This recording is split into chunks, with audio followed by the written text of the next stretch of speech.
இந்திய துணைக்கண்டத்தின் இருண்ட காலம். விடுதலை வெற்றியை கொண்டாடத் தெரியாமல் மதம் பிடித்து திரிந்தது இந்திய யானை.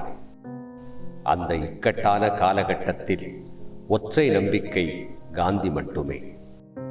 அது ஒரு மேஜிக் லேண்டன். அந்த ஒளியை நினைக்கும் போதெல்லாம் நாதுராம் கோட்சே என்கிற இருளும் கூடவே நினைவுக்கு வருகிறது. அந்த ஒளியை அணைத்தவன் அவன்.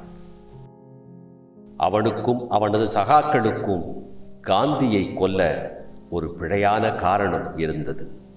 அவர்கள் பார்வையில் காந்தி ஒரு ஹிந்து விரோதி.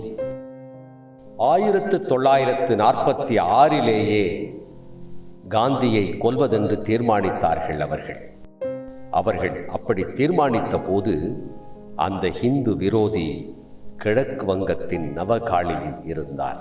மத வெறியர்களால் வேட்டையாடப்பட்ட இந்துக்களை காப்பதற்காக நவகாளி என்கிற கொலைக்களத்திற்குள் நுழைந்திருந்தது அந்த தனி மனித இராணுவம்.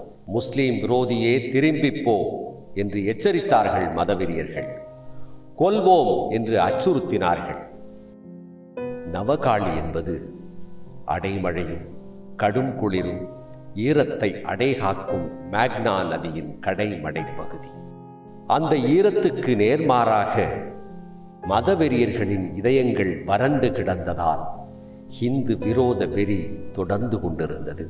மேக்னா நதிநீர் குருதியால் சிவந்தது. உயிரை கொடுத்தாவது இந்துக்களை காப்பது என்கிற ஒற்றை இலக்கோடு அந்த பூமியில் அடியெடுத்து வைத்த காந்தியின் சிறு படை அமைதிப்படையல்ல, தற்கொலை படை. அது டூ ஆர் டை என்கிற 1942 மும்பை முழக்கத்தின் நவகாளி வடிவம். காந்தி என்பவர் நிராயுதபாணிதான். ஆனால் கொலை கருவிகளை காட்டிலும் ஆபத்தான ஆயுதம் அவரிடம் இருந்தது. அது அஹிம்சை. அவரது கள்ளங்கபடமற்ற புன்னகை அதை காட்டிலும் ஆபத்தானது. எதிரிகளின் இதயத்திலும் ஊடுருவுவது. மேக்னா நதிக்கரையில் பிறந்து வளர்ந்த இஸ்லாமியர்கள் பலரது இதயத்தில் அந்த நதியின் ஈரம் மிச்சமிருந்தது. அவர்களும் காந்தியுடன் இணைந்து கொள்ள இந்துக்களை காக்கும் படை பெரும் படையானது. உயிருக்கு அஞ்சி அப்பாவி இந்துக்கள் ஓடி ஒளிந்த நவகாளியில் காந்தியின் வருகையால் பீதியடைந்த மதவெறி கும்பல்கள் ஓடி ஒளிந்தன. மரணத்தின் பிடியிலிருந்து பல்லாயிரம் இந்துக்கள் மீட்கப்பட்டனர். அது காந்தி என்கிற மனிதனின் சாதனை.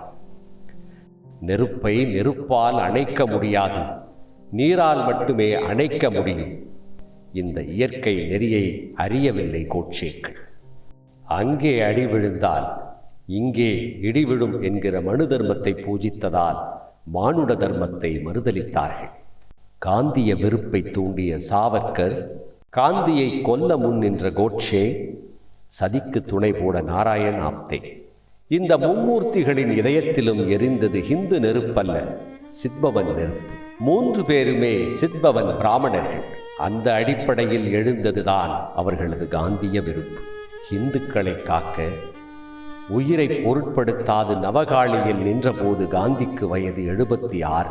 நிராயுதபாணியான காந்தியை கொல்ல சகாக்களுடன் சேர்ந்து சதி செய்த போது கோட்சேவுக்கு வயது 36. அவரை காட்டிலும் 40 வயது இளையவன் அவன். நவகாளி இந்துக்களுக்காக மனமிறங்கவெல்லாம் அவனுக்கு நேரம் இருந்ததில்லை. பிழைகளாலேயே கட்டமைக்கப்பட்ட ஜாதி வெறி பார்வையால் பூனே நகரின் மர்ம நபர்களுடன் சதி ஆலோசனை செய்யவே அவனுக்கு நேரம் இருந்தது. இரத்த ஆறு ஓடிய ஒரு கொலைக்களத்தில் ஆயுதம் தாங்கிய வெறியர்களிடமிருந்து இந்துக்களை மீட்பது கடினமானது, ஆபத்து மிக்கது. நிராயுதபாணி காந்தியை அமைதி தவடும் ஒரு பிரார்த்தனை கூட்டத்தில் வணங்குபவன் போல நெருங்கிச் சென்று சுட்டுக் கொள்வது சுலபமானது. சாஃப்ட் டார்கெட் என்பதால் தான் காந்தியை கொல்ல முன்னின்றான் கோட்சே. சொந்த சகோதரர்களை காக்க முயன்ற ஒரு 76 வயது முதியவரின் துணிவையும், அந்த முதியவரை கொல்ல முடிவெடுத்த 36 வயது இளைஞனின் நயவஞ்சகத்தையும் ஒரு சேர பேசுகிற வரலாற்றிலிருந்துதான் எவர் வீரர் எவர் கோழை என்பதை நாம் அறிந்து கொள்ள முடிகிறது.